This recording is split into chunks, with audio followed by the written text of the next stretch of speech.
네,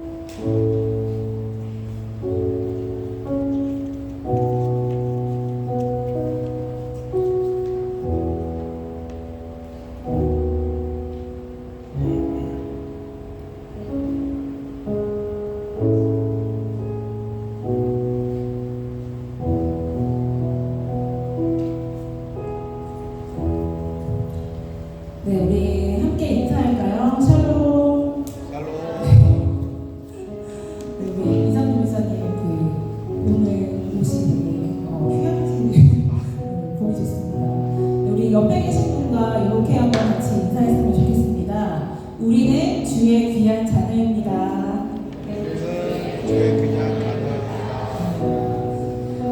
가끔 성경을 읽다가 그 성경의 주인공을 저에게 감정이입을 하게 되는 경우가 가끔 있는 것 같은데요.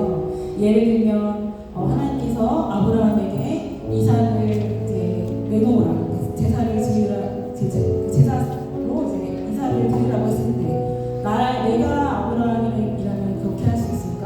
그런 생각을 하기도 하고, 베드로에게 모든 걸 다 버리고 나를 따라와라, 우리 그러면 저에게 그렇게 말씀하시면 내가 따라갈 수 있을까?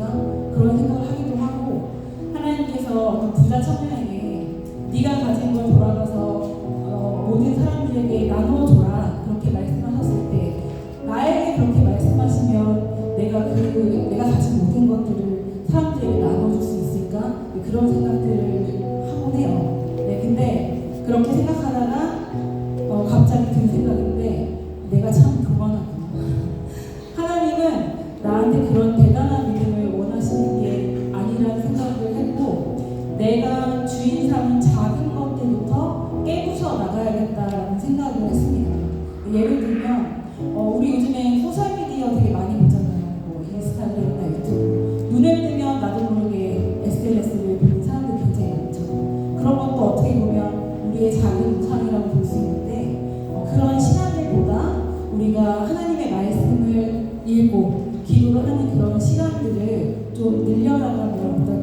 그런 것들이 우리가 우상 삼은 것들을 내려놓으면서 내가 오늘보다 더 내일 하나님을 더욱더 사랑하기 원한다고 하는 저희의 행동의 고백이 아닐까 그런 생각을 했거든요. 그래서 오늘 우리가 들어준 또 이 예배를 통해서 우리가 우상 삼은 그 작은 것들부터 내려놓고, 주님 제가 여기 있습니다. 제가 주님을 오늘보다 내일 더 사랑하기 원합니다. 이렇게 고백하며 나아가는 은혜로운 예배가 되기를 소원합니다.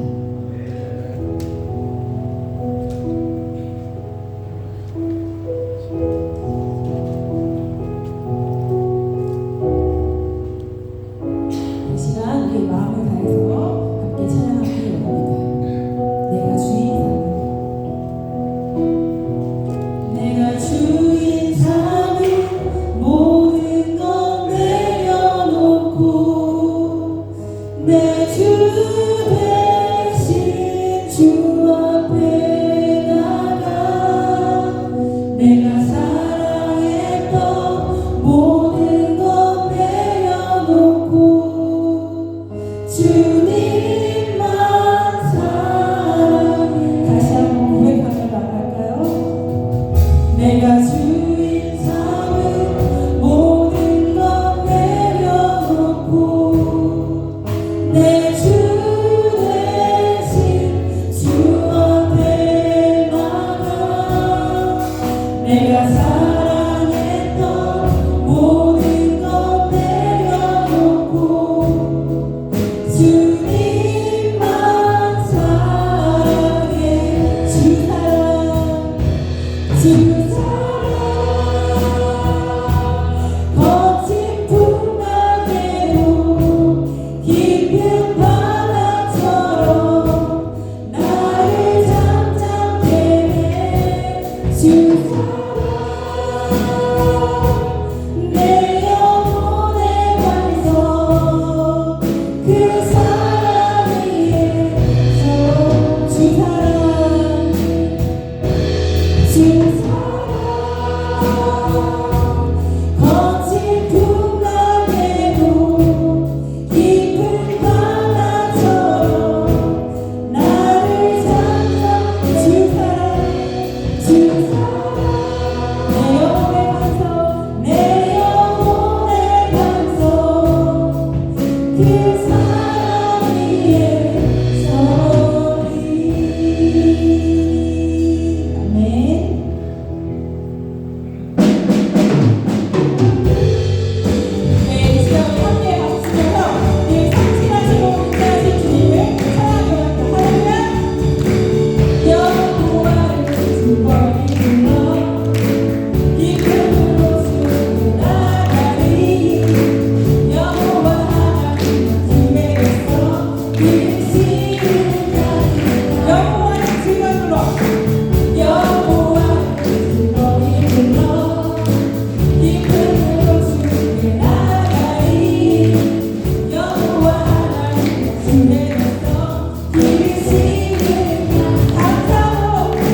이 시간 우리의 연약함을 주님께 고백하며 나아가겠습니다.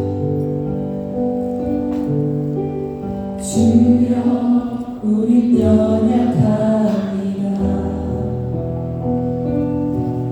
우리 모두를 힘겨워 합니다. 주를 이루며 살기에 부족합니다. 우린 연약합니다. 주여, 우린 넘어집니다. 주여, 우린 넘어집니다. 오늘 하루도 실수합니다. 오늘 하루도 실수합니다. 주의 긍휼을 구하는 죄인입니다. 우리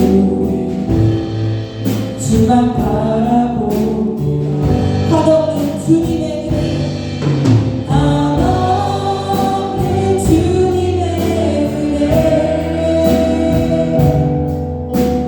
온 세상 위에 넘칩니다. 가릴 수 없는 주여,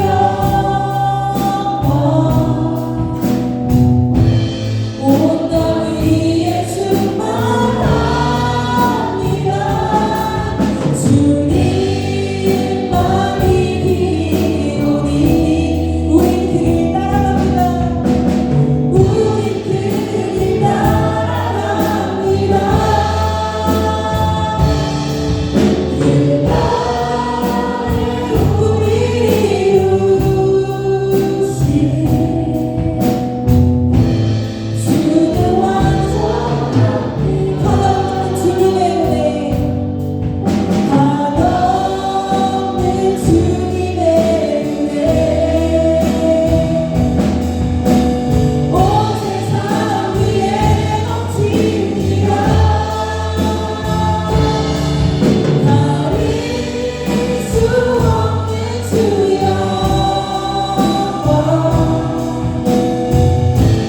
온 땅 위에 충만한 주님만 이기오니, 주님만 이기오니 우리 그를 바라봅니다. 그 나를 우리 이루신 주는 완전한 그날에 우리를 이루신 그날에 우리를 이루신 주는 완전합니다. 이 시간 기도하겠습니다. 주님, 우리는 너무 연약하고 매일 넘어지지만 나에게 대단한 믿음이 없어도 있는 모습 그대로를 사랑해 주시는 주님인 줄 믿습니다. 그러나 주님, 하나님 앞에 이제는 우리가 주위에 사는 작은 것들부터 내려놓으며 주님을 바라보고 주님을 위한 시간들을 써나가며 주님을 사랑하는 우리가 되길 원한다고 이 시간 기도하며 나아가겠습니다. 주님,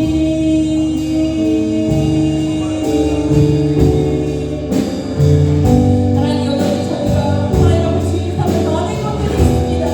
하지만 하나님, 약할 때 하나님이 주님께서 저희를 늘 도와주시고 있습니다.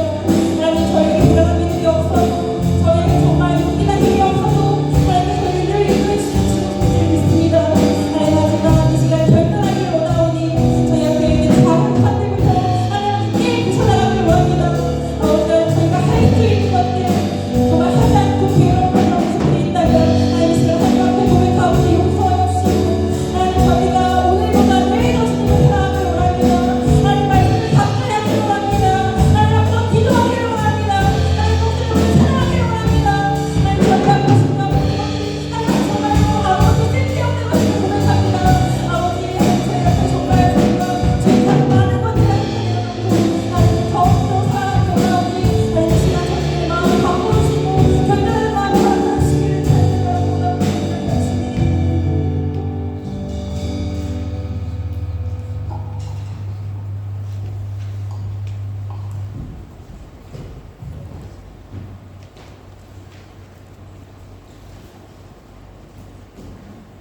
자리에 세분하셔서 이 진앙 드리면서 주님께 나누십시오.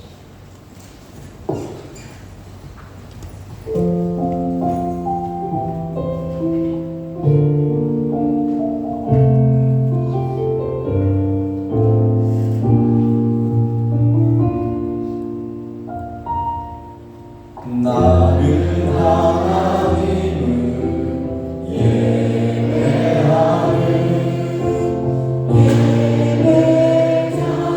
예배자입니다.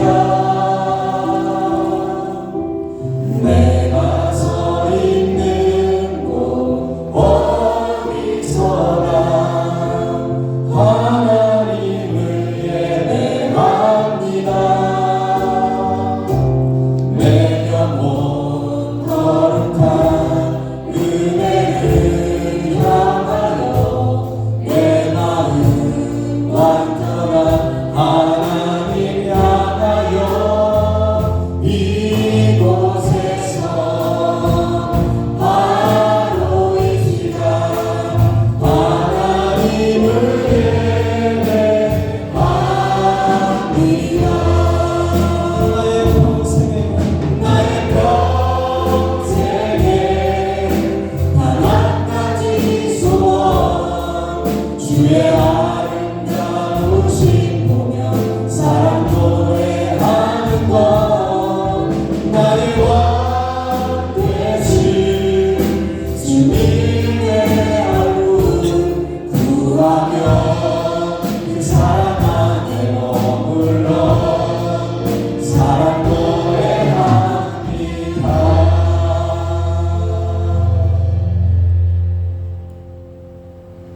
내가 그들에게 한 마음을 주고 그 속에 새 영을 주며 그 몸에서 돌 같은 마음을 제거하고 살처럼 부드러운 마음을 주어 내 율례를 따르며 내 규례를 지켜 행하게 하리니 그들은 내 백성이 되고 나는 그들의 하나님이 되리라. 거룩하신 하나님, 오늘 예배가 성령의 은혜로 우리의 돌 같은 이 마음들을 제거해 주시고 부드러운 마음으로 변화되는 귀한 은혜의 예배가 되게 하옵소서. 예수 그리스도의 이름으로 기도하옵나이다. 아멘. 자리에 앉으셔서 이 찬양 드리겠습니다.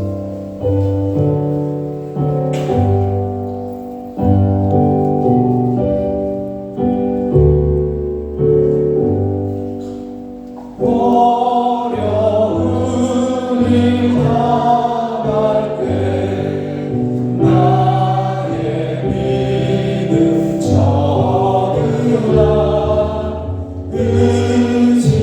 의지하는 내 주를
마디가 충만하신 하나님 아버지 감사합니다. 죽을 수밖에 없는 저희들을 자녀 삼아 주시어 하나님을 아버지라 부를 수 있도록 하여 주시고 하나님께 예배드릴 수 있는 특권을 주신 것 감사합니다. 또 발리세움교회 성도로 하나님 바라보시는 이 땅을 위해 기도하며 섬기게 하심을 감사합니다. 주님, 먼저 저희의 죄를 고백하기를 원합니다. 하나님을 사랑하고 닮아가길 원한다고 말하면서도 그 말이 입술에 머물고 행동하는 것에 게을리했음을 고백합니다. 내 인생에 주님이 제일 중요하다고 말하면서도 주님께 가까이 가고 주님의 말씀에 귀 기울이고 기도하며 말씀을 읽기보다 나의 일을, 나의 만족을 우선시했음을 고백합니다. 하나님, 저희 연약함을 용서하여 주시옵소서. 우리의 입술의 모든 말과 마음의 모든 묵상들이 주님께 연락되기를 원하오며 우리의 생각과 행동이 하나님의 마음과 합한 자가 되어지기를 원하오니 주님, 저희의 마음과 행동을 주장하여 주시옵소서. 하나님, 세워주신 발리세움교회를 더욱 축복하여 주시고 하나님의 완전하신 계획들이 교회 안에서 사역으로 아름다운 열매를 맺을 수 있도록 도와주시옵소서. 세워주신 정몽규 목사님 항상 붙들어 주시고 늘 건강한 모습으로 맡겨주신 사명을 잘 감당할 수 있도록 도와주시며 우리 두 자녀 경찬이, 예찬이 기억하여 주시고 부모가 떨어져서 한국 생활을 하는 만큼 하나님께서 늘 날개 아래 보호하여 주시고 그들의 삶을 지켜주시며 인도하여 주시기를 간절히 기도합니다. 하나님, 교회 안에 새로 시작된 사역들이 많이 있습니다. 토요일 한글학교, 목요일 한국어교실, 또다와 문동마을 사역, 그리고 비전하우스 사역까지 사역을 감당하고 계시는 많은 봉사자들에게 하나님 힘을 주시고 맡겨진 사명을 더욱더 귀히 여길 수 있는 마음을 주시어 하나님 찾으시는 귀한 영혼을 구원하는 그 일에 열심을 다할 수 있도록 도와주시옵소서. 그래서 하나님, 이 발리 땅에 주님을 영접하고 천국의 소망을 품게 되는 주님의 백성들이 늘어나기를 간절히 기도합니다. 하나님, 또한 포도원 모임이 시작되었습니다. 그 모임을 통해서 서로가 서로를 더욱더 사랑하고 서로를 위해서 기도하며 서로의 삶을 들여다보고 중보하고 의지하며 진정 하나님 안에서 한 형제 자매로 함께 아름답게 신앙을 키워나갈 수 있는 좋은 모임이 될 수 있도록 도와주시옵소서. 또한 키즈빌로리아 유스원 친구들 믿음으로 잘 자라서 다음 세대를 잇고 주님께 쓰임받을 수 있는 귀한 자녀 되게 하여 주시옵소서. 주님, 조국 대한민국을 기억하여 주시옵소서. 악하고 어지러운 시대지만 대한민국을 불쌍히 여겨주시어 하루속히 나라가 안정되게 하여 주시고 지도자들에게 지혜와 공의를 주시어 나라를 바른 길로 이끌며 개인의 이익과 욕심이 아니라 진정 국민을 위할 수 있도록 하여 주시옵소서. 주님, 예배의 첫 시간입니다. 신령과 진정으로 드리는 저희 예배를 기뻐 받아주시옵기를 원하오며 이 모든 말씀 다시 오실 주 예수 그리스도의 이름으로 기도드립니다.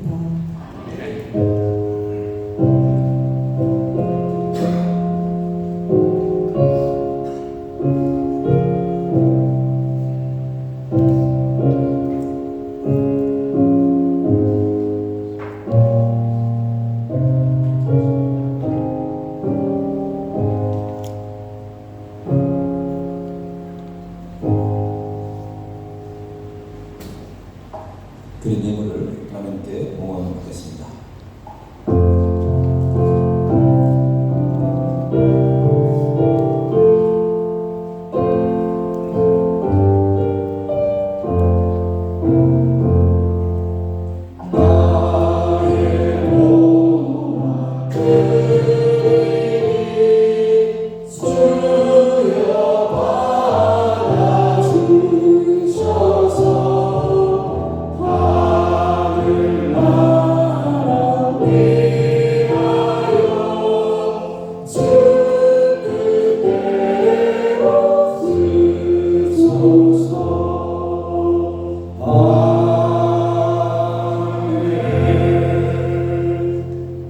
살아계신 하나님, 우리를 사랑하셔서 이 땅에 예수님을 보내주시고 보혈의 능력으로 구원을 얻게 하시며 하나님의 자녀의 특권을 누리며 살게 하시니 너무나도 감사를 드립니다. 우리에게 없는 것으로 인해 불평하고 원망하는 것이 아니라 있는 것으로 주어진 것으로 하나님의 은혜로 누리고 있는 것으로 감사하며 하루하루를 정말 의미 있는 인생, 하나님께 머무르는 하루하루의 삶이 될 수 있도록 우리의 삶의 현장을 축복하여 주옵소서. 우리의 삶이 누군가에게 사랑을 받으려고 하는 것이 아니라 누군가를 사랑하며 섬기면서 그 안에서 누리는 은혜와 행복을 경험케 하여 주옵소서. 오늘도 마음과 뜻과 정성을 다하여 귀한 예물을 구별하여 드립니다. 모든 물질이 하나님으로부터 왔다는 사실을 깨닫고 우리의 마음과 뜻과 정성을 다하여 드리는 이 예물을 기뻐 받아주시고 또한 이 모든 것이 하나님의 은혜였음을 기억하여 하나님께 영광을 돌리는 모든 감사의 예물들, 또한 잃어버린 영혼들을 구원하고 이 땅을 하나님의 나라로 세우기 위하여 드리는 선교 예물들, 주의 헌금과 모든 예물들을 주님 기뻐 받아주셔서 이 예물이 쓰여지는 곳곳마다 생명을 살리는 그 귀한 일에 쓰임받게 하여 주옵소서. 성도들의 사업장이 하나님의 복음의 통로가 되기를 원합니다. 하나님, 우리 성도들의 모든 사업장을 축복하시고 함께 일하는 직원들에게 하나님의 평강의 은혜를 더하여 주옵소서. 아버지 하나님, 우리 교회 환우들을 위해서 기도합니다. 하나님, 성령께서 주관하여 주셔서 모든 연약함이 보혈의 능력으로 벗어지게 하시고 독수리 날개치 같은 능력을 통하여 하나님께 영광 돌리는 모든 하나님의 백성들이 다 되게 하여 주옵소서. 그리 아니하실지라도 실망하거나 좌절하거나 낙심하지 않도록 그의 모든 심령을 붙들어 주시고 어떠한 상황 속에서도 치료하시는 하나님, 우리를 늘 붙잡아 주시고 동행하시는 그 임마누엘 하나님을 의지하며 나가는 우리 모든 성도들이 되게 하옵소서. 하나님, 우리 교회가 한국교회와 협력하여 기도와 물질로 후원하는 여러 선교 기관들과 또 모든 선교사님들이 있습니다. 하나님, 우리 선교사님들을 지치지 않게 하시고 주님 안에 영적 싸움에 승리하며 다음 세대를 세워가는 그 일들을 넉넉히 감당할 수 있도록 은혜를 더하여 주옵소서. 우리 교회에게 장소를 허락해주고 있는 이 NCC 교회를 축복하시고 함께 아름다운 하나님의 나라를 이 땅에 세워가는 일을 지속적으로 해나갈 수 있도록 하나님의 귀한 마음을 허락하여 주옵소서. 수험생의 길을 걷고 있는 우리 친구들, 하나님 성령의 지혜와 담대함을 주시고 하나님 주시는 꿈과 비전의 길을 걷게 하시고 학업 중에 있는 모든 자녀들에게 성령의 지혜를 더해 주셔서 다음 세대를 책임질 글로벌 영적 리더로 우리 아이들을 사용하여 주옵소서. 예배의 모든 순서를 주님께 의탁합니다. 하나님, 매 순간마다 하나님의 음성을 듣게 하시고 그 하나님 말씀이 선포되어질 때 아멘으로 화답하는 우리 모두가 되게 하옵소서. 약할 때 강함 되시는 예수님의 이름으로 간절히 기도하옵나이다. 아멘.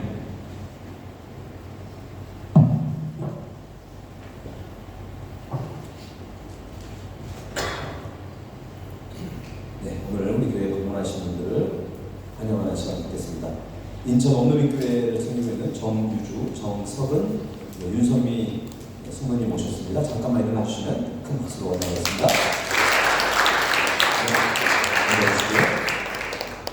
그리고 조민우, 정민지, 수원교회를 섬기고 계시네요. 신혼여행 모셨습니다. 우리 큰 박수로 환영하겠습니다. 네, 감사합니다. 우리 이분들을 축복하고 또 좌우에 있는 성도들을 축복하는 찬양 드리겠습니다. 네, 두 손을 뻗쳐서 이분들을 축복하겠습니다.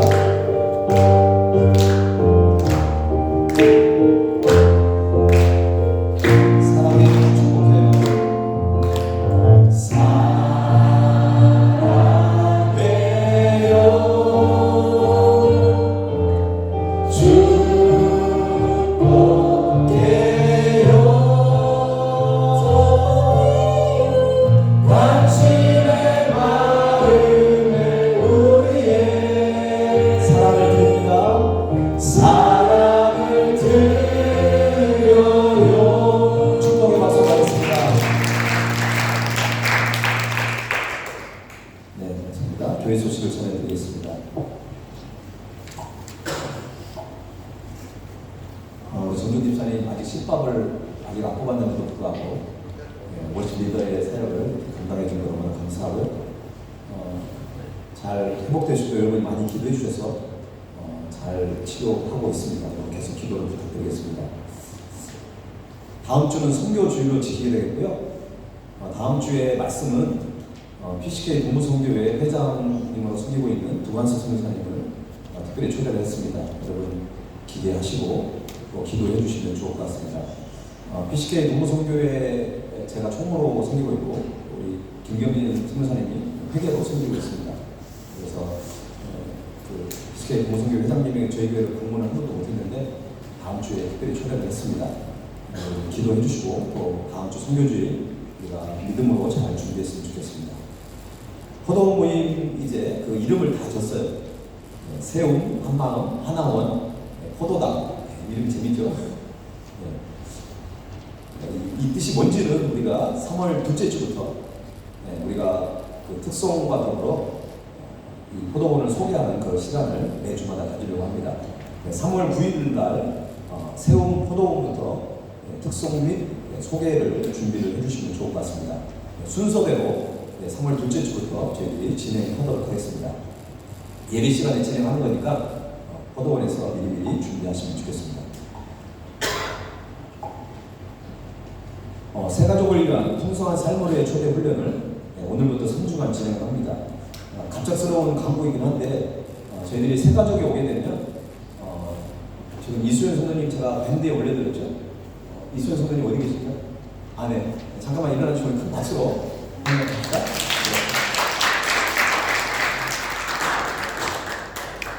지난번도 환영을 했지만 정식으로 등록해서 관리 선교회 성도가 되는데 풍성한 삶의 초대는 우리 교회 모든 성도들의 필수 교육 훈련입니다. 그래서 제가 새로운 가족이 오면 곧바로 풍성한 삶의 초대 훈련을 시작할 거고요. 그리고 3주 동안 진행이 되면 그 이후에 포도원으로 들어갑니다. 그러니까 우리 성도님들은 새 가족이 오면 풍성한 삶의 초대를 먼저 훈련을 받고 포도원에 들어갈 수 있도록 여러분들이 협조해 주시면 좋을 것 같습니다. 그리고 성경탐구 40일 성경 공부반 지난주에 한 주 지금 접수를 받았는데 딱 10명입니다. 10명. 여러분 신청하신 분들은 오늘까지 신청하셔서 이번 주 화요일부터 시작이 됩니다. 장소는 여기가 아니고 곧다 센트로에 있는 알리선 한글학교에서 진행된다는 거 이거 기억해 주시고요. 혹시 더 신청하신 분들은 그 교육부 청직이신 송영선 목사님 해주시고요. 회비도 미리 내실 분들은 내주시면 좋을 것 같습니다. 오늘까지 신청이라는 거 꼭 기억하시고요. 현지인들을 위한 무료 목요 한국교실 내일까지 신청을 받습니다. 지금 한 50여 명 신청을 했다고 합니다. 여러분 주위에 혹시 빠진 분들 있으면 여러분 신청을 해주시면 좋을 것 같습니다. 목요 한국교실 강사로 우리 헌신하는 성도님들이 계시는데 좀 더 필요하니까 여러분 가운데 시간을 좀 할애하셔가지고 함께 귀한 사역들을 동역했으면 좋겠습니다. 오늘 우리에게 주신 하나님의 말씀을 함께 보겠습니다.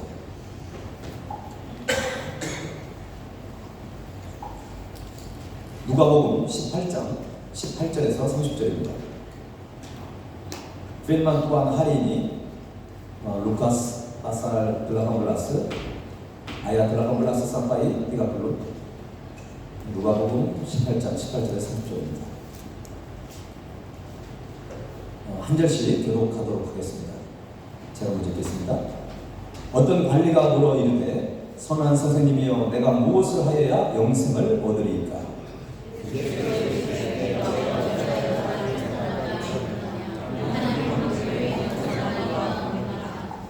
내가 계명을 안 하니 간음하지 말라, 살인하지 말라, 도둑질하지 말라, 거짓 증언하지 말라, 내 부모를 공경하라 하였느니라.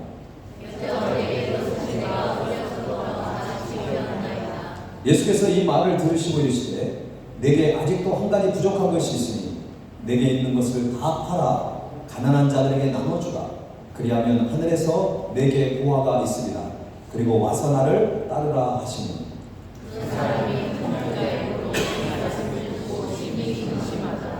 예수께서 그를 보시고 이르시되 재물이 있는 자는 하나님의 나라에 들어가기가 얼마나 어려운지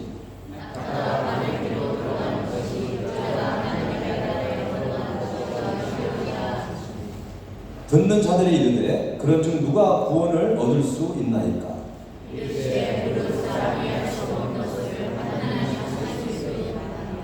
베드로가 여짜오되 보옵소서 우리가 우리의 것을 다 버리고 주를 따랐나이다.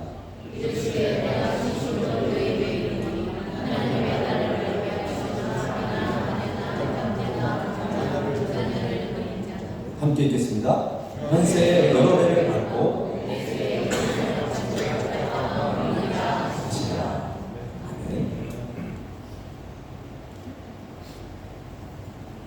하나님의 나라는 어떤 사람들이 들어갈 수 있다고 했습니까? 지난주에 우리는 어린아이와 같은 그 신앙, 어린아이와 같은 신앙은 하나님을 전적으로 신뢰하고 의지하는 그런 신앙을 가진 자만이 하나님의 나라에 천국에 들어갈 수 있다고 그렇게 우리가 함께 말씀을 나눴습니다. 오늘 말씀은 반대의 내용들이 나옵니다. 하나님의 나라에 들어가기 정말 어려운 그런 사람들에 대해서 다루고 있습니다. 먼저 우리 18절 말씀을 한번 읽어볼까요? 18절 시작. 어떤 관리가 물어 이르되 선한 선생님이여 내가 무엇을 하여야 영생을 얻으리이까. 한 관리가 예수님께 나왔습니다. 이 관리는 어떤 사람일까요? 그 개혁 개정이 있잖아요. 근데 개혁 한글에는 관원이라고 되어 있습니다. 관원이나 관리는 같은 의미죠. 그런데 이 관리라고 하는 말에 그 문자적으로 보게 되면 원어를 보면 통치자, 지도자라는 뜻을 가지고 있습니다. 그 당시에 주로 지도자는 회당장 그리고 교회의 그 장로의 71명이 모이는 아주 큰 종교적인 재판을 이루는 그 사내들인 공회라고 하는 그 사내들인 공회의 회원 쪽으로 되는 굉장히 높은 위치의 지도자죠. 그런 사람을 이 관리라고 지금 표현하고 있는 것입니다. 그러니까 이 오늘 예수님께 찾아왔던 이 관리는 굉장히 지도자 쪽에 속하는 굉장히 높은 신분을 가지고 있는 그런 사람이었다는 것입니다. 이 사람은 종교적으로 보아도 율법을 성실하게 수행했던 사람입니다. 20절과 21절을 보니까 내가 계명을 안 하니 간음하지 말라, 살인하지 말라, 도둑질하지 말라, 거짓 증언하지 말라, 내 부모를 공경을 하였느니라. 뭐라고 대답하냐면 여짜오되 이것은 내가 어려서부터 다 지켰나이다 라고 고백한 것입니다. 야, 이거를 다 지킨다는 게 쉽지 않죠? 근데 이 관리는 어릴 때부터 아마 모태신앙인 것 같아요. 그래서 어릴 때부터 율법을 아주 철저히 지켜왔던 사람이었습니다. 또한 이 사람은 23절 말씀을 보니까 큰 부자라고 그렇게 표현이 되어 있습니다. 그야말로 이 사람은 세상적으로 보면 거의 완벽에 가까운 사람이죠. 돈도 많죠. 똑똑하죠. 지도자죠. 많은 사람들에게 존중을 받는 그런 위치에 있는 사람이었습니다. 최고의 엘리트였고 성공한 사람이었습니다. 그럼에도 이 관리는 니고데모처럼 어떤 영적인 공허함을 느끼고 있었던 것 같아요. 그래서 예수님께 찾아와서 질문을 하고 있는 것입니다. 이 관리는 어떤 질문을 했을까요? 그것은 뭐냐면 내가 무엇을 해야 영생을 얻을 수 있습니까? 영생은 뭡니까? 영원한 생명을 줄인 말이죠. 영원한 생명. 영원한 생명으로 구원을 얻는 것을 의미합니다. 그러므로 이 질문은 내가 무엇을 해야 영원한 생명을 얻을 수 있습니까? 이런 의미예요. 그러면 영원한 생명은 뭡니까? 구원을 얘기하는 것이잖아요. 그러니까 이런 질문 이렇게 바꿀 수 있어요. 내가 어떻게 해야 구원을 얻을 수 있습니까? 그리고 이 질문은 결국은 내가 어떻게 해야 천국에 하나님의 나라에 들어갈 수 있습니까? 라는 질문이라는 것이죠. 이 질문에 예수님은 이렇게 대답하십니다. 22절 말씀을 한번 읽어봅시다. 22절 시작. 예수께서 이 말을 들으시고 이르시되 내게 아직도 한 가지 부족한 것이 있으니 내게 있는 것을 다 팔아 가난한 자들에게 나눠주라. 그리하면 하늘에서 내게 보화가 있으리라. 그리고 와서 나를 따르라 하시니. 예수님은 관리에게 당신이 율법도 지켰고 높은 신분에 있고 세상에서는 성공을 했지만 한 가지가 부족한데 그것은 내가 가지고 있는 그 재물을 절반도 아니고 다 팔아가지고 가난한 사람에게 나눠주면 좋겠다는 것입니다. 아니 나눠주라고 명령을 하신 것입니다. 그리하면 하늘에서 내게 보화가 있으리라는 것입니다. 그리고 나서 나를 따르라고 말씀을 하신 것입니다. 여러분 이 관리의 반응이 어땠을까요? 23절에 나와 있죠. 그 사람이 큰 부자이므로 이 말씀을 듣고 뭐 했어요? 심히 근심했다는 것입니다. 모든 소유를 팔아 가난한 자에게 나눠주라는 예수의 명령은 예수님께 원래 찾아온 목적이 무엇입니까? 세상에서 높은 신분에 있고 큰 부자로 살아가지만 어떤 공허함이 있었어요. 어떤 근심이 있었어요. 세상의 돈으로, 신분으로, 명예로 세상의 것들로 채울 수 없는 빈 공간이 있었습니다. 그런데 예수님께 그거를 뭔가 찾으려고 왔는데 다른 근심이 더 생겨버린 것이죠. 여러분, 오늘 본문 24절과 25절은 이 관련에 있어서 너무나 충격적인 말씀이었습니다. 24절과 25절 말씀 한번 같이 읽겠습니다. 자, 여러분 한번 읽어주세요. 시작.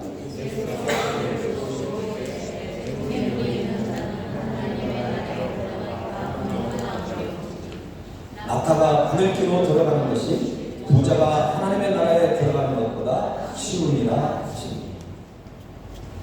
여러분, 오늘 이 본문이 그들에게는 되게 놀라운 말씀이었습니다. 오늘 누가복음에는 듣는 사람이 놀랬다라는 말씀이 없지만 이 본문이 마태복음이나 마가복음에도 동일한 본문이 있습니다. 그런데 거기는 두 군데 다 나와 있어요. 제자들이 그 얘기를 듣고 부자가 천국에 들어가는 게 어려워요. 낙타가 바늘기 들어가는 것보다 더 낙타가 바늘기로 들어가는 것이 부자가 하나님 들어가는 것보다 더 쉽다고 오히려 얘기했습니다. 이 얘기를 듣고 마태복음에는 제자들이 심히 놀랬다고 했어요. 마가복음에도 많이 놀랬다는 그 장면이 나오고 있습니다. 여러분, 부자가 하나님의 나라에 들어가기가 어려운데 낙타가 바늘기로 들어가는 것보다 더 어렵다고 합니다. 근데 여러분, 이 말씀은 부자 관리뿐만 아니라 가난한 자들에게도 놀라운 말씀이었습니다. 왜냐하면 예수님 당시에서는요, 율법을 열심히 지키면 하나님의 복을 누려가지고 부자로 산다라고 생각을 했어요. 그러니까 가난하게 살고 어떤 질병에서 허덕이고 있다고 한다면 그것은 하나님의 진노를 받는 거예요. 부자로 살고 물질적으로 넉넉한 것은 하나님의 복을 누리는 그런 사람이라고 생각을 했어요. 그러니까 너무나 충격적인 얘기죠. 어떻게 하나님의 복을 누리고 사는 사람이 하나님의 나라에 들어갈 수 없다고 생각한다면, 말한다면 굉장히 논리적으로 맞지도 않고 굉장히 충격적인 그런 말씀이었던 것이죠. 여러분, 그래서 화면을 한번 보세요. 지금 화면에 나오는 이 바늘보다 사실은 더 작죠?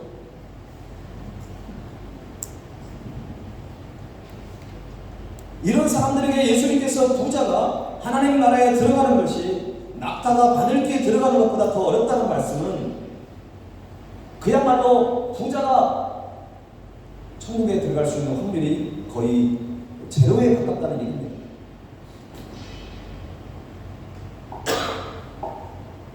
이 말씀은 예수님 당시의 사람들뿐만 아니라 이 시대를 살아가는 우리들에게도 그리 좋은 말씀이 아닙니다. 특히 부자들에게는 되게 부담스러운 말씀입니다. 혹시 여러분 가운데 이 말씀이 너무나 은혜가 돼가지고 이 말씀을 아주 출력을 해가지고 냉장고에 붙여놓거나 아니면 핸드폰에 메인 화면에 여러분 두고 있는 분이 있습니까?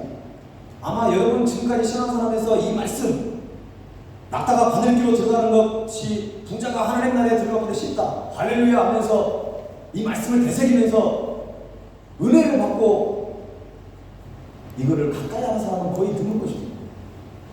이거는 부자들에게만 싫은 말이 아니라 부자가 되고 싶은 사람들에게도 되게 부담스러운 말씀이에요. 왜 그럴까요? 잘못 해석하고 있기 때문에 그렇습니다. 여러분, 오늘은 우리가 다시 한번 이런 생각을 해봐야 합니다. 우리의 신앙이 어떻게 하면 성숙해질까? 우리의 신앙이 어떻게 하면 성장할 수 있을까? 그것은 내가 듣기 좋은 말만, 은혜로운 말만, 위로의 말씀만, 힘이 되는 그 말씀만 가까이 한다고 한다면 우리는 말씀을 약간 편식하고 있는 것입니다. 때로는 내가 마음에 부담이 있고 그 부담은 거룩한 부담감이잖아요. 때로는 그 말씀이 나에게 찔림이 있습니다. 그 찔림이 있다 할지라도 그 말씀을 붙들고 그 말씀 앞에 우리가 나아가는 것이 진정한 신앙생활이라는 것입니다. 공부를 잘하는 학생의 특징이 뭔지 아십니까? 자신의 부족한 부분을 계속 공부를 해요. 시험을 보고 나가지고 틀린 문제가 있으면 다시는 그 문제가 틀리지 않도록 철저히 분석을 하고 연구를 합니다. 우리 근데 공부를 못하는 아이들의 특징은 뭐냐면 너무 공부하는 걸 편식하듯이 합니다. 자기가 좋아하는 과목만 죽으라고 하는 거예요. 이미 점수가 90점 남았어요. 그러면 죽으라고 공부해가지고 100점 맞더라도 10점밖에 못 올리잖아요. 50점 맞는 과목을 공부하면 50점을 올릴 수가 있어요. 그러니까 공부 못하는 친구들은 자꾸 틀린 거는 돌아보지도 않아요. 그래서 그 비슷한 문제가 나오면 또 틀리게 되는 거죠. 그러니까 아무리 공부를 해도 전체 평균이 오르지 않는 것입니다. 여러분, 신앙생활과 비슷합니다. 하나님 말씀에 자신의 삶을 비추어 봐야 합니다. 그리고 자신의 신앙을 자주 점검해야 하는 것이죠.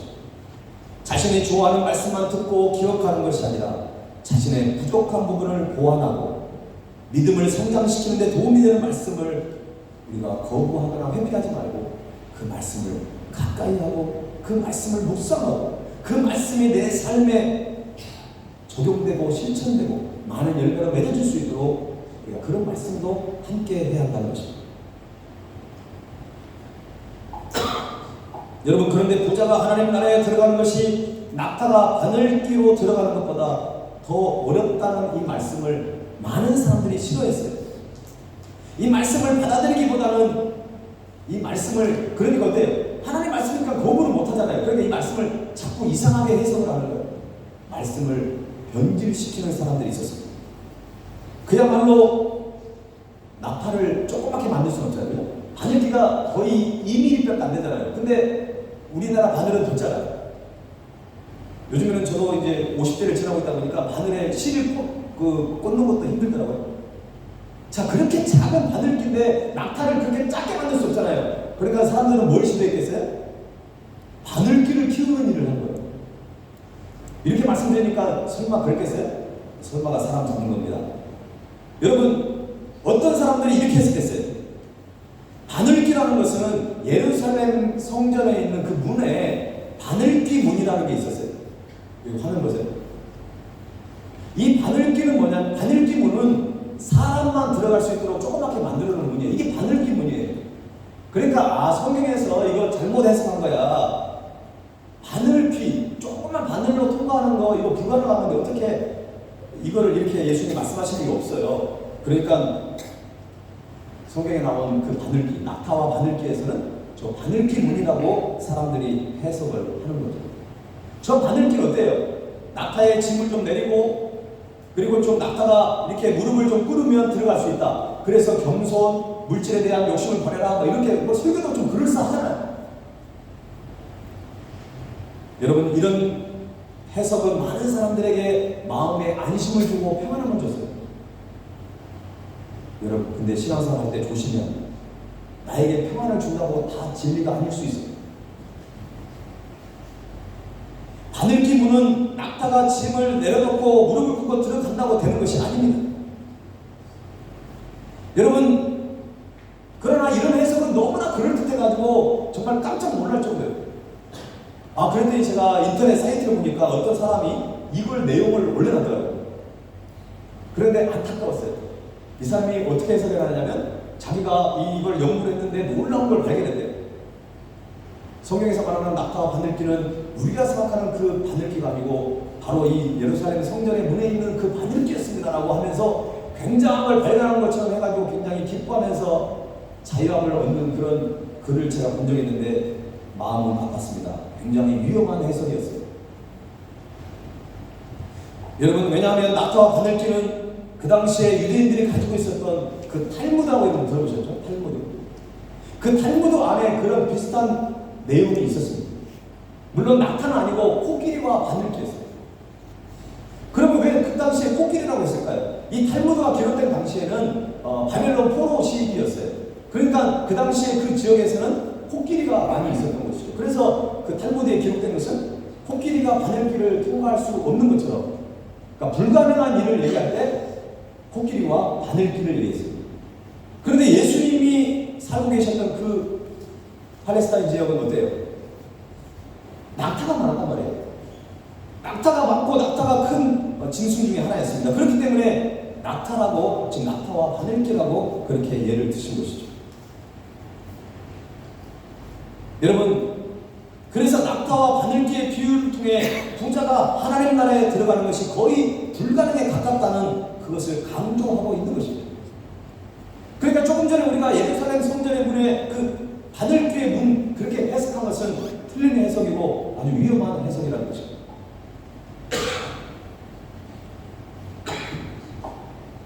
바늘귀를 늘릴 수는 없으니까 낙타를 줄여버리려고 만드는 그런 시도를 해서도 안 되는 것이죠. 근데 이런 사람만 있었던 것이 아니라 또 한 사람은 이런 사람도 있었습니다. 낙타라는 단어가 밧줄이라는 단어로 잘못 기록이 되어 있다 이렇게 주장하는 사람이 있습니다. 밧줄이라는 단어가 헬라어로 카밀론이라는 단어입니다. 그런데 낙타는요 카멜론이에요. 거의 비슷하죠. 카밀론. 발음이 비슷하다 보니까 이거 잘못 기록된 것이다. 그러면서 낙타가 바늘귀로 들어가는 것이 아니라 밧줄이 바늘귀로 들어가는 것이다 라는 잘못된 주장을 하게 되는데 여러분 화면에 보세요. 그런데 별 고민할 필요 없어요. 밧줄이 바늘귀를 들어가는 것도 불가능한 일이에요. 그런 이런 해석은 어떻게 하면 좀 바늘귀를 통과하고 싶은 그런 열망에서 오는 거겠죠. 그런데 중요한 것은 오늘 예수님은 낙타가 바늘길을 통과하는 것처럼 굉장히 어렵다는 것입니다. 불가능에 가깝다는 것입니다. 여러분 결국 예수님께서 낙타와 바늘길에 대한 비유를 말씀을 했는데 이거를 듣고 있었던 관리나 제자들은 어떻게 생각했을까요? 아까 말했던 바늘길 문을 생각했을까요? 아니면 밧줄이라고 생각했을까요? 아니에요. 그들은 들어갈 수 없다라고 생각했어요. 그래서 오늘 26절에 이렇게 고백하는 거예요. 26절 보세요. 듣는 자들이 이르되 그런즉 누가 구원을 얻을 수 있나이까? 그러니까 부자가 천국에 못 들어가면 그러면 도대체 누가 천국에 들어갈 수 있습니까? 라고 지금 질문하고 있는 거예요. 그러니까 그들은 지금 낙타와 바늘귀의 이 비유를 들으면서 그들은 이해를 제대로 한 거예요. 부자가 천국에 들어갈 수 없을 것처럼 그들은 이해를 했다는 것입니다. 사람들이 이렇게 질문하는 것은 부자가 하나님의 나라에 들어갈 수 없는데 그럼 누가 하나님 나라에 들어갈 수 있단 말입니까? 이렇게 묻는 것이죠. 예수님께서는 의외의 말씀을 하셨어요. 자, 27절 말씀 한번 같이 읽어보시죠. 27절 시작.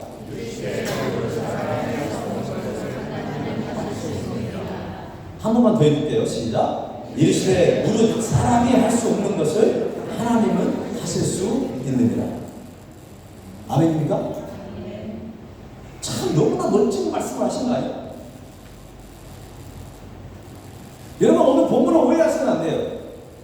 자, 예수님께서 부자가 하나님의 나라가 들어가는 것이 어렵다고 얘기했지 불가능하다고 말씀하셨나요? 아니에요. 우리가 생각했을 때 낙타가 바늘길을 어떻게 통과해? 당연히 불가능한 일이지. 이거는 도저히 있을 수 없는 일이야. 확률이 0%에 가까워. 이렇게 생각했던 것입니다. 그러나 예수님 말씀하신 거예요. 사람은 할 수 없어요. 우리는 할 수 없습니다. 그러나 누구는 할 수 있어요? 하나님은 하실 수 있어요. 할렐루야. 우리의 신앙생활을 바로 이렇게 하는 것입니다. 내가 할 수 없는 것을 하나님이 하실 수 있기 때문에 그분께 기도하는 것이고 그분께 예배하는 것이고 그분을 신뢰하고 따라가는 것입니다. 오늘 본문이나 마태복음, 마가복음에서도 부자가 하나님 나라에 들어가는 것이 어렵다고 했지만 그 어느 곳에서도 불가능하다는 얘기를 하지 않으셨다는 것입니다. 여러분 여기에 놀라운 하나님의 은혜가 있는 것입니다. 우주 만물을 창조하신 하나님께서는 우리가 할 수 없는 낙타가 바늘길을 통과할 수 없어요. 그러나 하나님이 하신다고 한다면 그것은 가능한 일이라는 것입니다. 할렐루야. 이게 우리 믿음이 되어야 합니다. 오늘 말씀의 주제는요, 어떤 사람은 그래요. 부자는 하나님에 들어가는 것이 너무 어렵다는 거라고 해석을 하는데 여러분 그게 아니에요. 오늘 말씀의 초점, 예수님의 중심 메시지가 그게 아니라는 것입니다. 부자에게 여러분 거기다 두지 마세요. 오늘 말씀의 초점은 27절이에요. 우리의 힘으로, 우리의 능력으로 구원을 이룰 수도 없고 하나님의 나라에 들어갈 수 없다는 것입니다. 이거는 0%의 확률이에요. 우리가 하나님에 들어갈 수 있는 것, 우리가 주님 앞에 구원받을 수 있는 그 놀라운 가능성은 전적으로 100% 하나님께 있다는 사실입니다. 그거를 우리가 봐야 되는데 이거를 문자적으로만 해석해가지고 부자 되기를 두려워하는 사람이 있습니까? 자, 오늘부터 안심하세요. 부자 되기를 기도하세요. 동의를 안 하시는 것 같은데 부자가 돼도 괜찮습니다. 오늘 우리 학생들 이 본문을 잘 해석해야 되겠죠? 부자는 하나님의 나라에 들어가기 어렵대요. 들어갈 수 있는 확률이 0%도 안 돼. 와, 이거 지금 미치겠죠, 그죠? 그러나 이거를 잘 해석하면 우리는 할 수 없어요. 우리의 능력, 우리의 힘으로 할 수 없어요. 그러나 하나님이 하신다면 가능하다는 것입니다. 오늘 본문 말씀을 메시지 성경으로 좀 번역을 한 것을 한번 보시겠습니다. 자, 한번 같이 읽어볼까요? 시작. 너희 힘으로 해낼 수 있다고 생각하면 전혀 가망이 없다. 그러나 하나님께서 하실 수 있다고 믿으면 얼마든지 가능한 일이다. 너무나 해석을 잘해놨죠. 오늘의 중심 메시지는 바로 그거예요. 내 힘으로, 내가 돈이 많으니까 그 돈으로 뭔가를 해보려고 하는, 왜? 세상에 돈의 힘이 엄청나거든요. 돈의 힘이 엄청나요. 인도네시아뿐만 아니라 한국도 마찬가지예요. 돈만 많으면 어떤 재판의 결과를 바꿔버리는 거예요. 돈으로 판사를 내수해버리는 거예요. 돈의 힘으로 사람을 죽일 수도 있고 사람을 살릴 수도 있는 세상에 있습니다. 그러니까 오늘 메시지는 뭐냐면 부자가 가지고 있는 어떤 그 돈의 힘, 그것을 내려놓아가는 것이죠. 여러분이 어떤 건강이 있어요. 여러분이 젊어요. 힘이 있어요. 그것이 여러분을 구원하고 그것이 여러분의 인생을 살게 하는 것이 아니라는 것입니다. 여러분이 똑똑한 것, 여러분이 지혜로운 것, 그것이 여러분의 삶을 이끌어가는 것이 아니라는 것입니다. 그것이 우리를 구원시키는 것이 아닌 것입니다.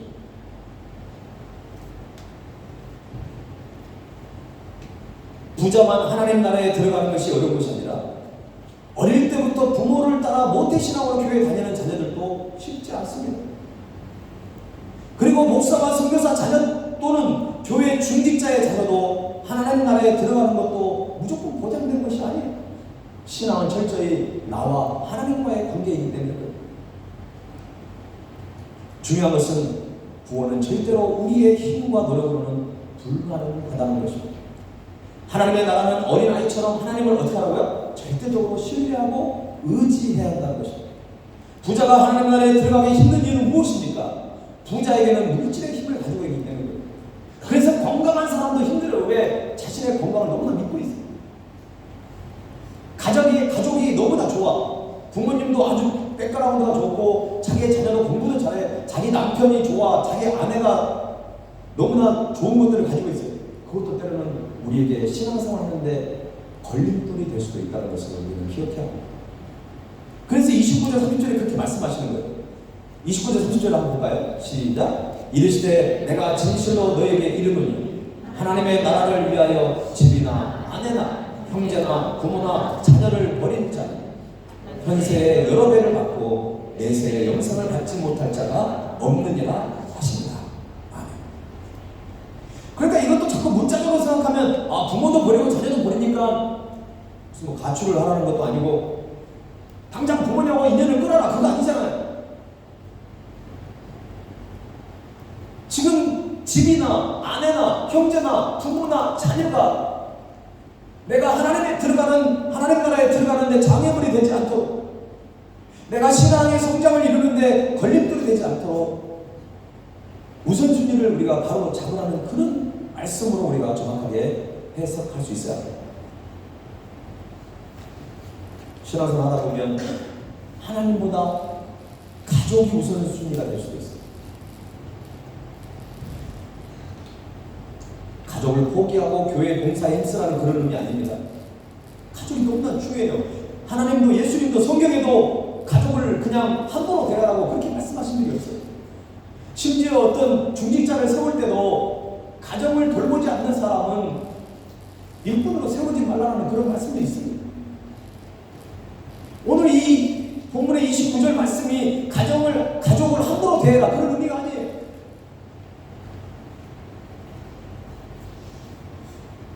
여러분, 가족을 때로는 내려놓을 수 있어야 한다는 것이죠.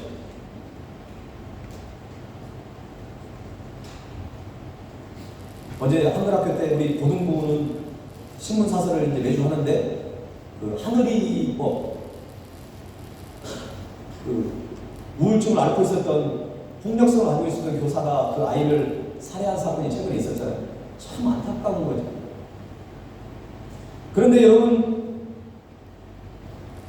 지금 정부에서 여당 야당 할 거 없이 하늘이법을 통과시키려고 지금 나는 먹성인데 본질적인 부분을 바라봐야 합니다. 어떤 분들은 그래요. 학교 무서워서 못 보낸다고. 여러분, 지금 교사 그 한 사람이 잘못한 거지 모든 교사들이 다 아이들을 갖다가 그렇게 바라보지는 않는 것입니다. 그래서 어떤 국회의원이 교사 출신인데 그 사람이 그런 얘기를 하더라고요. 그 하늘이를 살해했던 그 사람이 우울증에 걸렸기 때문에 그 행동을 했던 것이 아니라 그의 폭력성이 문제라는 것이죠. 우울증, 정신 어떤 그 심리적인 어려움과 이 폭력성은 약간 구분해서 봐야 한다는 것이죠. 교사 4명 중에 1명이 지금 우울증을 앓고 있대요. 그러면 지금 교사들의 4분의 1, 25%가 지금 우울증을 앓고 있는데 그럼 모든 교사를 다 잘라야 되나요? 지금 교권이 아주 땅으로 떨어졌습니다. 왜 교사들이 우울증을 앓고 있겠어요? 부모들이 선생님 말을 잘 듣지 않아요. 아이들이 거짓말을 해도 거기에 믿고 오히려 선생님을 고발하라 버리는 이 시대에 살고 있습니다. 누가 선생님이 되려고 하겠습니까? 그러면서 울먹이면서 그 국회의원이 그런 얘기를 한 것을 제가 보았습니다. 여러분, 어떤 환경 속에서 본질을 볼 수 있어요. 우리는 많은 교사들을 위해서 오히려 기도해야 줘야 합니다. 교사들이 바른 정신을 가지고 그리고 바른 신앙을 가지고 특히 우리 크리스찬 교사들을 위해서 우리가 기도해야 되는데, 신앙생활은 더하기가 아니라 빼기다라는 말이 있습니다. 근데 이걸 거꾸로 하는 사람들이 있어요. 그래서 하나님께 자꾸 달라는 거예요. 하나님께 너무나 부족하다고 하는 거예요. 계속 달라고 그러는 거예요. 자꾸 신앙생활을 더하게 하고 있습니다. 하나님 나라에 들어가는 사람들의 특징은 신앙생활을 하면 할수록 자신의 있는 하나님께로 가는 많은 장애물들을 계속 내려놓는 작업을 하는 것입니다. 빼기의 인생을 살고 있는 것입니다. 나의 교만함, 나의 이기적인 마음들, 그 좁은 마음들, 남을 배려하는 그런 것들을 내려놓는 것입니다. 그런 욕심을 내려놓는 것입니다. 내려놓음을 실천할 때 하나님께서 더해주시는, 하나님만이 줄 수 있는 참된 은혜와 행복이 있을 줄로 믿습니다. 그래서 우리는 내려놓을 수 있는 것입니다. 내려놓은데 공허함이 있고 내려놓은데 내 안에 우울함이 있다고 한다면 그거는 절대 잘못된 것입니다. 영적으로 하늘의 밀이 되어서 땅에 떨어지는 그 내려놓음이 있다면 그 안에 감동이 있고요, 기쁨이 있어요. 여러분, 목회자는 물질에 대해서 다 자유함을 얻는지 아십니까? 그렇지 않아요. 저도 한 주간을 살아가면서 어려운 사람 만나면은 통장에 잔고가 없는데도 불구하고 식사라도 대접을 해줘야 될 것 같고 뭔가를 좀 도와주고 싶은 마음이 있어요. 지난번에 김혜공 교수님 다녀가면서 제 이 머릿속에, 마음속에 딱 그 마음이 위로가 되고 힘이 됐던 게 바로 흘려보내라는 거예요. 다른 그 영혼들을 위해서, 위로받아야 될 사람을 위해서 우리가 사용하면 하나님이 채워가신다는 것이죠. 우리 세대에 채움이 없다고 한다면 우리 자녀의 세대라도 하나님은 채워가신다는 것입니다. 아멘입니까? 내가 내려놓으면 하나님이 더 많이 채우시는 부분이 분명히 있습니다. 내가 때로는 손해보는 그 위치에 있다고 한다면 하나님은 너무나 잘하시잖아요. 하나님은 너무 잘하시고 그것을 그냥 채우는 게 아니라 제가 경험상 보면 2배, 3배 채워가시는 거예요. 때로는 감당할 수 없을 정도로 채워가시는 데가 있습니다. 이제 마지막으로 말씀 한 절 읽겠습니다. 고린도후서 12장 10절 말씀을 읽겠습니다. 고린도후서 12장 10절. 자, 같이 읽겠습니다. 시작. 그러므로 내가 그리스도를 위하여 약한 것들과 능욕과 궁핍과 박해와 공고를 기뻐하노니 이는 내가 약한 그때에 강하니라. 아멘. 여러분이 지금 내 자신에게 인도해서 좀 약한 부분이 있어요. 거울을 쳐다볼 때마다 저도 여러분 아시잖아요. 예배 인도할 때 지금 막 기침을 하고 그러잖아요. 참 저의 약한 부분이에요. 기관지가 약해요. 되게 예민해요. 근데 사도 바울은 그것 때문에 기뻐했다는 것입니다. 여러분이 신앙이 지금 어느 정도입니까? 내가 약하고 내가 부족한 것 때문에 기뻐할 수 있나요? 와, 사도 바울은 정말 대단한 사람이죠. 그죠? 내가 지금 부족한 것 때문에 기뻐할 수 있나요? 내가 지금 누군가에게 능력을 받았어요. 누군가의 배신을 당했어요. 누군가에게 내가 정말 억울한 일을 당했어요. 근데 그것을 기뻐한대요. 내가 지금 가난한 것 때문에 기뻐할 수 있나요? 내가 누군가에게 박해를 받고 핍박을 받고 있어요. 마음이 굉장히 공허해요. 근데 기뻐했다는 것입니다. 그 이유는 이 끝부분에 나와 있습니다. 내가 약할 때 곧 강해질 수 있기, 내가 가난할 때 부유할 수 있기, 내가 아플 때 그것으로 인해서 하나님만이 주시는 참된 위로를 누릴 수 있기 때문에 사도 바울은 그렇게 했을 것입니다. 저는 사도 바울이 물론 대단한 믿음을 가지고 있지만 사도 바울도 사람이었어요. 이 끝에 부분이 말씀이 없다고 한다면 그건 우리에게 되게 부담감밖에 올 수 없어요. 여러분이 약합니까? 기뻐하십시오. 여러분이 가난합니까? 기뻐하십시오. 이런 말씀을 들으면 누가 좋아하겠습니까? 그런데 사도 바울이 약할 때 기뻐할 수 있었던 것입니다. 약할 때 강한 되시고 내가 할 수 없을 때 하나님이 하신 것들을 경험할 수 있기 때문에 바로 기뻐할 수 있었겠지 않겠습니까? 그러니까 항상 기뻐하라, 쉬지말고 기도하라, 범사에 감사하는 건데요, 내 힘으로 되는 것입니다. 여러분이 감사의 삶을 살고 싶지 않습니까? 그것도 내 힘으로 되는 것이 아니에요. 우리는 그것을 먼저 인정하고 살아가야 돼요. 기뻐하는 것도요 되게 수준 높은 거예요. 그러니까 제가 신앙생활을 하면 할수록, 목회를 하면 할수록 나에게 가장 지켜야 될 말씀이 그거예요. 어떤 상황 속에서 기뻐할 수 있는 믿음, 그 신앙. 저뿐 아니라 여러분도 그런 신앙을 꼭 가질 수 있기를 바랍니다. 네. 통장에 잔고가 좀 없더라 할지, 좀 자녀가 속을 썩이더라, 부모님 관계가 좀 힘들지라도, 남편과 아내의 관계도 그렇게 해서 좋지 않을지라도 기뻐할 수 있는 믿음입니다. 왜? 하나님이 역사하실 거예요. 하나님이 그것을 사용하시기 때문에. 나는 할 수 없지만 하나님은 하실 수 있다고 하는 그 믿음을 우리가 가지고 살아가는 것입니다. 하나님께서는 우리를 너무나 잘 알고 계십니다. 그래서 우리가 말씀에 순종할 수 있도록 도와주실 것입니다. 우리가 위기를 극복할 수 있는 믿음 또한 주실 줄로 믿습니다. 우리가 구원을 받고 하나님의 자녀의 특권을 누리며 살아가는 것과 하나님 나라에 들어가는 것도 하나님께서는 하실 수 있는 것입니다. 낙타가 바늘기로 들어가는 것 거의 불가능에 가까워요. 부자가 바늘길을 통과하는 것 그렇게 어렵습니다. 부자가 하나님 나라에 들어가는 거 어려워요. 그러나 우리는 사람은 할 수 없지만 하나님은 하실 수 있다는 사실. 사랑하는 여러분, 우리의 신앙은 물질적 소유에 의존하지 않으며 진정한 믿음은 하나님께 대한 철저한 의존이고 철저한 신뢰입니다. 예수님은 부자 청년에게 재물을 포기하라고 말씀하시면서 물질이 믿음의 장애물이 될 수 있음을 경고하고 있는 것입니다. 이는 세상의 가치와 하나님 나라의 가치가 다르다는 것을 지금 가르치고 계시는 거예요. 하나님은 우리의 마음과 태도를 보시고 물질적 소유가 아닌 하나님을 향한 순수한 믿음을 갖기를 원하시는 것입니다. 따라서 신앙의 본질의 소유가 아니라 하나님과의 관계에 있다는 것을 여러분 꼭 기억할 수 있기를 바랍니다. 우리가 연약하고 할 수 없습니다. 하지만 우리 주님은 모든 것을 할 수 있습니다.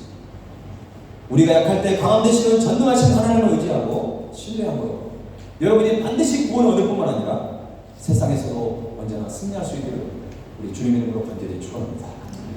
오늘 말씀을 선포하신 찬양 주님께 드리며 나아가십시오.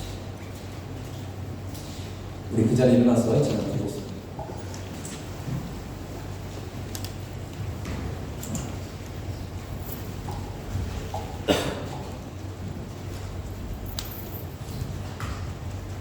우리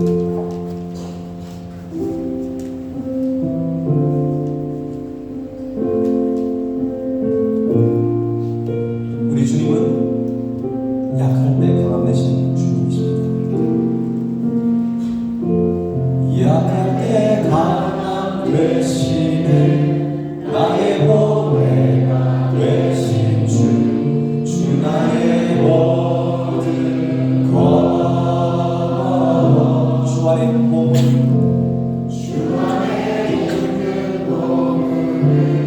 나는 포기할 수 없네 주 나의 모든 것. 십자가 죄사하셨네 십자가 죄사하셨네 주님의 이름 찬양해 주 나의 모든 것. 쓰러진 나를 세우고 나의 빈잔을 채우네 주 나의 모든 것. 예수 어린 양 예수 어린 양 존귀한 이름 예수 어린 양 존귀한 이름. 우리 다시 한번 찬양할 때 여러분의 인생을 살아갔잖아요. 내가 하려고 해봤습니다. 주위에 나를 도울 수 있는 사람들의 힘을 빌어서 한번 해보려고 했습니다. 안 된다는 거 우리가 잘 알잖아요. 그 안에 만족감이 없고 그 일을 해서도 그 일을 이루었다고 하더라도 그 안에 자기감이 없었잖아요. 오늘 주님과 함께하기를 주님은 원하신다는 것입니다. 세상 것들을 다 잃어버려도 주 안에 있는 보물을 포기하지 않는 그 믿음이 있다면 우리는 이 세상에서 행복하게 살아갈 수 있는 것입니다.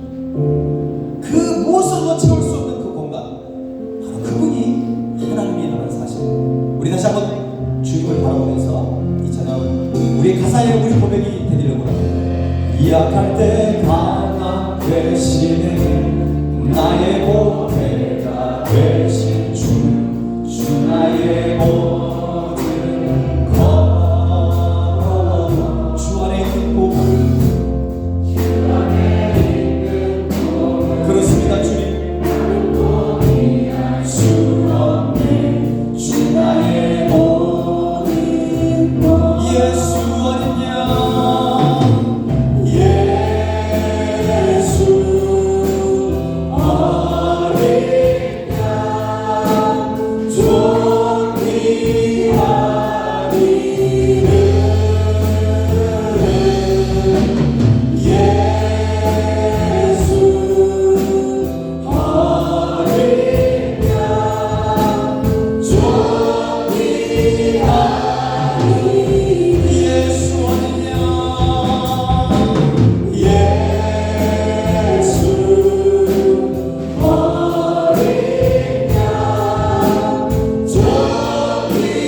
존귀한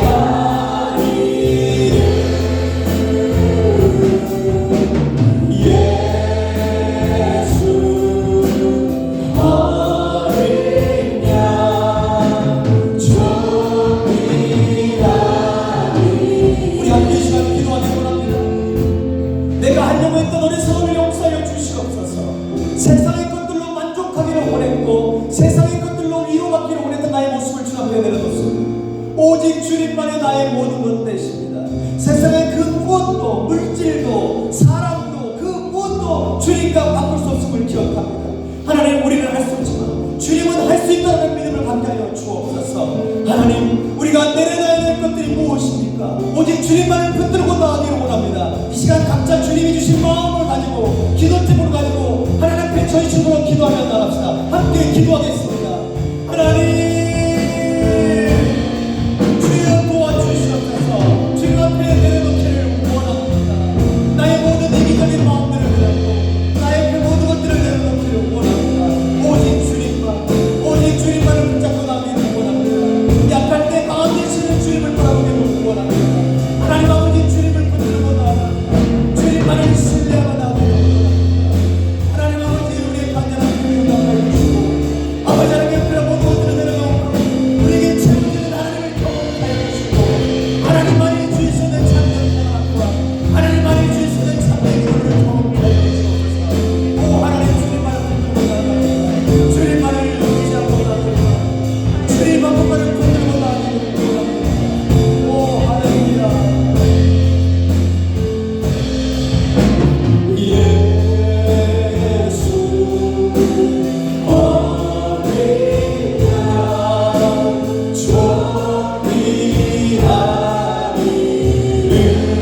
하나님,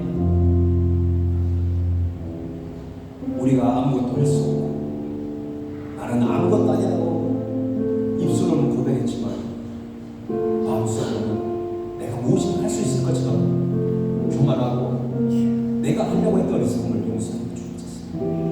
하나님보다 앞서가려고 했고 다른 사람들을 의식하여 더 높아지려고 했던 우리 어리석음을 용서하시고 다시 한번 주님이 걸어가셨던 그 인생길을 돌아보며 마곡간에 태어나시고 인생을 소외당하고 아무도 거들떠보지 않았던 사람들과 함께 하셨던 주님, 그 인생의 마지막도 많은 사람들에게 저주의 십자가를 상징하는 그곳의 십자가에 달리셨던 그 주님의 모습을 바라보면서 내가 주님 사랑한다고 고백하지만 아직도 덜 사랑하고 있는 우리의 모습을 발견합니다. 그러나 다시 한번 주님 앞에 고백하기를 원합니다. 주님, 예수님 사랑합니다. 죄로 죽었던 저희들을 위해 이 땅에 오시고 십자가에 우리를 위해 대신 십자가에 죽으신 주님을 바라보면서 우리가 하루를 살더라도 제대로 된 신앙생활을 하기를 원합니다. 내가 하려고 하지 말게 하시고 나에게 있는 내려놔야 될 것들을 내려놓을 수 있는 성숙한 믿음을 우리에게 허락하여 주옵소서. 지금은 우리를 위해 십자가의 길을 걸어가신 주 예수 그리스도의 은혜와 독생자 예수 그리스도를 이 땅에 보내주신 하나님 아버지의 그 크신 사랑과 성령님의 감동, 감화, 위로 역사하심이 우리의 힘으로 할 수 없고 그러나 주님은 하실 수 있다는 사실을 깨닫고 주님 앞에 내려놓음으로 하나님 나라에 들어가며 이 세상에서 승리하기를 마음에 다짐하고 결단하는 또 소원하는 하나님의 백성들을 위해 지금부터 영원토록 함께 하옵시기를 간절히 축원하옵나이다. 아멘.